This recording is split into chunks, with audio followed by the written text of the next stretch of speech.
Have you been struggling to get pregnant despite doing everything right? Maybe you've been told you have unexplained infertility, or you've been trying for months or even years with no success. If that sounds like you, then you absolutely need to hear this story. Today, I'm sharing a real success story from one of the members of my Hope Fertility Coaching program. You're going to hear directly from her about her journey, the struggles, the breakthroughs, and exactly what made the difference in finally achieving her dream of becoming a mom. This isn't just another feel-good story. This is a real case study that you can learn from and apply to your own fertility journey. If you're new here, hi, I'm Dr. Mark Sklar, also known as the fertility expert. For over 22 years, I've been helping women just like you overcome fertility challenges through functional medicine and personalized approaches that address the root causes, not just the symptoms of your fertility struggles. What you're about to hear could change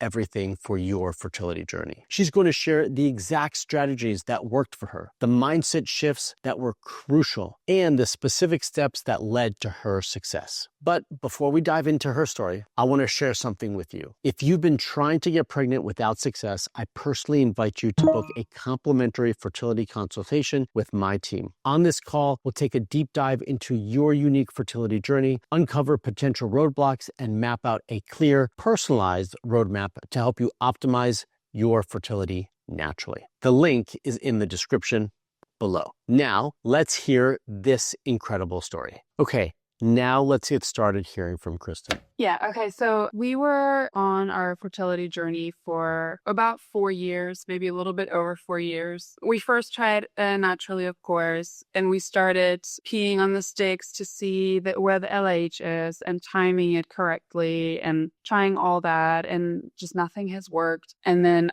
in beginning of 2023, we started to seek more professional help of a fertility doctor. And they started to do some tests, and we did some IUI. And I actually, with the first IUI, I actually did get pregnant, but it was a chemical pregnancy. So after 5 days, my period started again. So my AMH was pretty low. I think it was in March of 23, it was 1.6, I believe it was. And at the time I was 30. And we were told that it should have been, I believe, well over 2. Yeah, so I know for some of you listening, you're going to hear 1.6 and you'll be like, well, that's not low. I would love to have that. For her at 30, those levels should certainly have been higher. It doesn't mean that I was concerned about it, but it does explain why, she may have been a little bit concerned, and what other physicians had told her, was that this should have been higher. And so this is something that's a concern for us given your age. So all of that makes sense. But I know for some of you watching, you'd be like, I would love to have that number. I hear you. But, at 30 years old, we do want it maybe a little bit higher. Okay. So that was a little bit concerning. And then we did only 2 IUIs because we then retested my blood work, and my AMH went down to 0.69. So within just half a year, it dropped a whole nother point. And I mean, as you know, that shows the reserve of eggs, or that's what we've been told. And so it's been very, very stressful. Sorry. He's choking you. Yeah. She's just checking her little. So that has been very stressful, and we were like, okay, there's no reserve. My husband's numbers were all great. We actually started eating. So I'm going to stop here and come back to that. So then 6 months later, her AMH dropped again. Okay. And certainly that tendency is concerning, but my feeling is potentially for the first one, because I don't recall the timing of the first AMH reading in her IUI, but certainly for the second one, my belief, and I see this routinely, is that when you go through cycles, whether it's IUI or IVF, and you're taking medication, that when we retest, we typically see lower AMH levels because of the hormones, that they are pulling more of those eggs out, more of the reserve out. And so in turn, it lowers that number. Now, we will also typically see that number go back up if we give it a little bit of time, but I understand the concern she was going through. I think it's totally reasonable and does make sense in terms of some of the decisions and steps that they decided to take. Now we'll jump back in and hear what she has to say. Organic, probably in around that time, probably around September of 23. So we started to make slight improvements there, and we were following Dr. Sklar and just listening to certain things that he's been saying. and trying to implement that. And so then we went over to actual IVF and we did 3 egg retrievals and had done the genetic testing each time as well. And there just weren't a whole lot of eggs that were pulled. I think it was 7 the first 2 times. Well, in the end, it was just 1 viable embryo. So I want to stop. It's very normal that you do these 2 IUIs, they fail. You check your AMH, it drops significantly to then move into IVF. It also makes sense that she was told, let's bank as many embryos as we can. So it makes sense why she did 3 retrieval cycles. All of this is common. It all compounded on itself and contributed to where she was and the kind of path she was going down. So the 2 IUI cycles caused her AMH to drop, made sense that she would go into IVF cycle. Now you have multiple IVF cycles all close together, all back-to-back cycles, which I'm not a huge fan of in general. Also starts to kind of decrease your reserve, and how many eggs you're producing. It also is going to impact the quality of those eggs. And then she's probably, I'm not looking at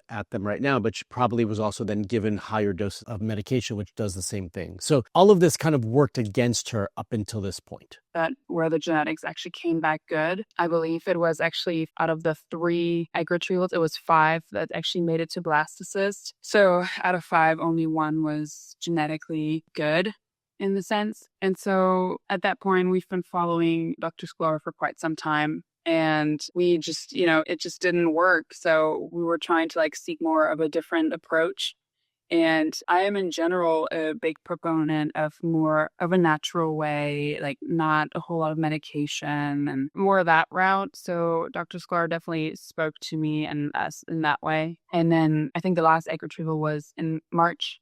And so in May, we joined the program. And it was just nice to have that guidance and confirmation of yes, these are the things that are bad. If you use these products, they're clean. If you do this, that will improve it already. And so we've just step by step have detoxed our house and ourselves. And yeah, so the program, we do a lot of things as members join, but one of the things we ask members to do when they join the program is to start to clean up all the products, the cleaning products, personal products, all of those things that you use at home. We ask them to start to clean those things up. So that's what she was referencing, whether that's those products or, some of the clothing we wear and so forth. Is just get rid of the things that can be impacting your fertility negatively and impacting your hormones and your endocrine system. So that's what she's referring to when she says that. That's not unique to her. We ask everyone to do that, but we have guides and tools to help work through that process and to help facilitate the protocols that we've,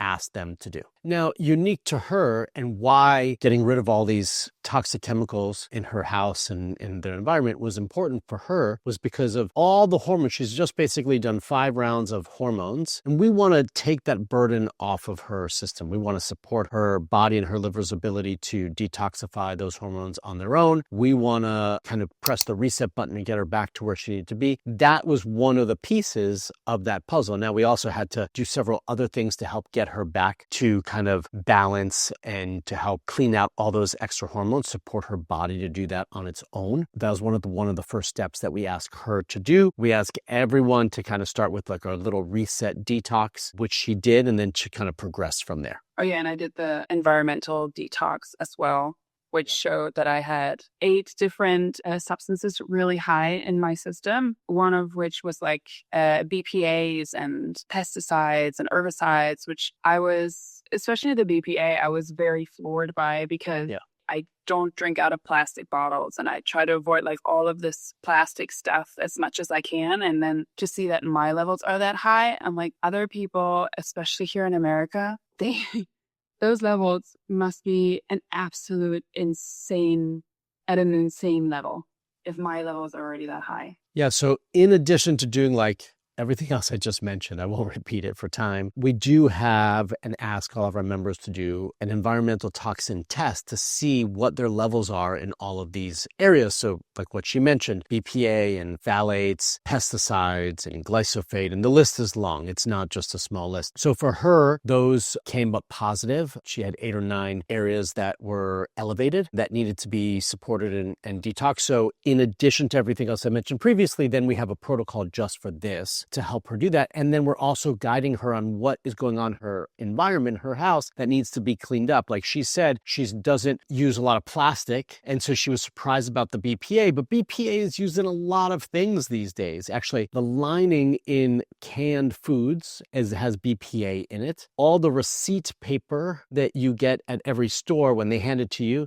is coated with BPA. And so you get it in a lot of other places than just plastic. And our minds are just geared towards just plastic. So we had to coach her on that. And we're never going to get rid of all of these exposures, but we're doing the best we can to minimize those exposures for her. And that was all part of the process to get her to her results. All right, we'll continue to hear from Kristen. Yeah. And so I did that. I finished the environmental detox and we were getting ready for the Candida protocol. And we wanted to join this program to obviously get pregnant, but the idea was that we were going to implant the embryo that we had. And so we just wanted to clean our bodies and like prepare ourselves as much as possible. So the one viable embryo that we do have frozen would actually stick or would have the highest chances to sticking. And so we were getting ready for the Candida protocol. We got a puppy. And 2 days later, apparently I got pregnant naturally, which was insane, which was so surprising. So we also, as part of our process, we have a method, we have protocols that we work everybody through step by step to get the results. She was going to be doing the Candida detox because that was the next step, only if she was positive, which she was. And sure enough, after puppy came home, she was pregnant. I'm pregnant naturally. So, not using that embryo that they had frozen, which was always the idea for her and for everyone in the program. But the reason I believe she was able to do that was because we started to peel the onion, started to take away all this burden that her body was under and allowed it to reset and go back to balance so that it can be healthy. And when our body is healthy and we're feeling good, we have our highest chances of success and we're the most fertile. And that's what happened in her situation. And just such a blessing. And so now I don't know if you hear the little noises next to me, but our little angel is here. And we still have a frozen embryo. So we're very happy about all of the results. And it's definitely like we contribute 90% of this to Dr. Squire and then 10% to our puppy. I want to mention, so many people, most couples who join the program join because they want a comprehensive approach, a unique, customized approach that's personalized for them. And they want the personalized fertility plan, right? They want the plan that says, do this, don't do that, take these things, do all these things, and you'll be pregnant. And that's a great plan. She never got to that point. She never even got her fertility plan, her main plan. She got several different protocols and plans before that to get her to this point, but she never got her true fertility plan. And in the end, she didn't need it because this wasn't about egg quality. This wasn't about sperm quality. This wasn't about, other issues. This was about getting her body back in balance, taking away all the toxins and chemicals, clearing things out for her so that her body can do what it needed to do. And it was about giving her hormones a chance to regulate and a chance to conceive naturally. All right, let's jump back in. We were just 3 months in. We were just 3 months into the program and it happened naturally. And maybe some of it was also just, not stressing about it. Everybody always tells you, oh, you shouldn't stress about it. You shouldn't stress about it. It's like, that is a very hard thing to do if you've wanted this for half of your life and then it's not working. And then people just telling you don't stress about it. It's just basically telling you that it's your fault because you're too stressed, so that's why you're not getting pregnant. So that's not helpful at all. So just getting pointers and having the support and kind of giving away the load and literally just having hope again is major. And just not needing to worry about, okay, am I doing this right? Am I doing this right? Just having the instructions of follow this and it'll work.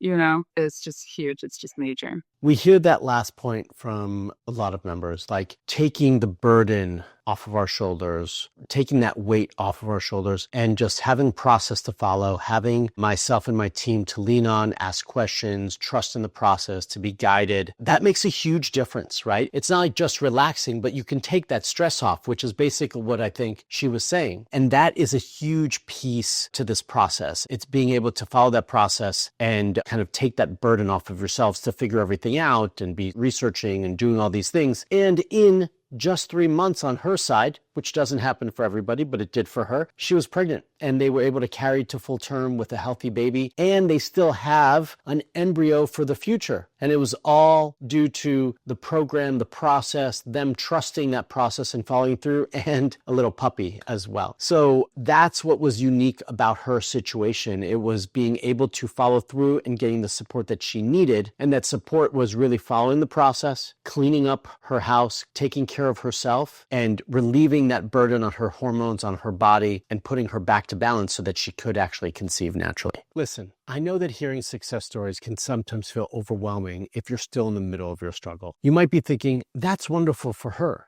but will it work for me? Here's what I want you to know. Every single woman I work with is unique. Her challenges were specific to her. Your challenges are specific to you. But the principles that led to her success, uncovering the root causes, addressing them systematically, and providing comprehensive support, these principles work for so many different situations. Your story matters. Your journey matters, and your dream of becoming a mom matters. If her story resonated with you, here's your next step. Book a complimentary fertility assessment with my team. This isn't a sales call. It's a genuine opportunity to understand what might be holding you back and how you can help create your own success stories. On this call, we'll analyze your unique fertility challenges, identify potential root causes that may have been missed, map out a clear, personalized roadmap for moving forward, and determine if the Hope Coaching Program is the right fit for you. You don't have to figure this out alone. Just like the woman you heard from today, Kristen. You deserve personalized support like she got, comprehensive testing, and a team that believes in your ability to conceive. The link to book your complimentary assessment is in the description below.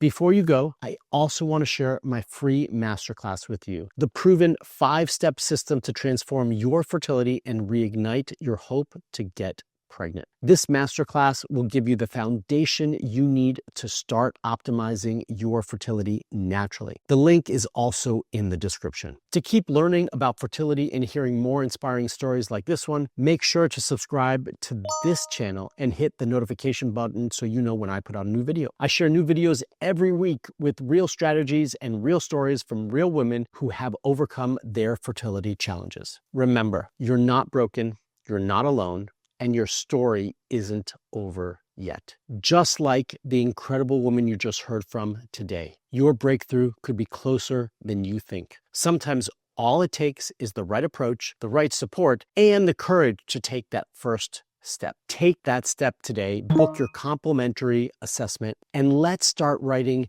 your success story together. Thank you for watching, and until the next video, stay fertile.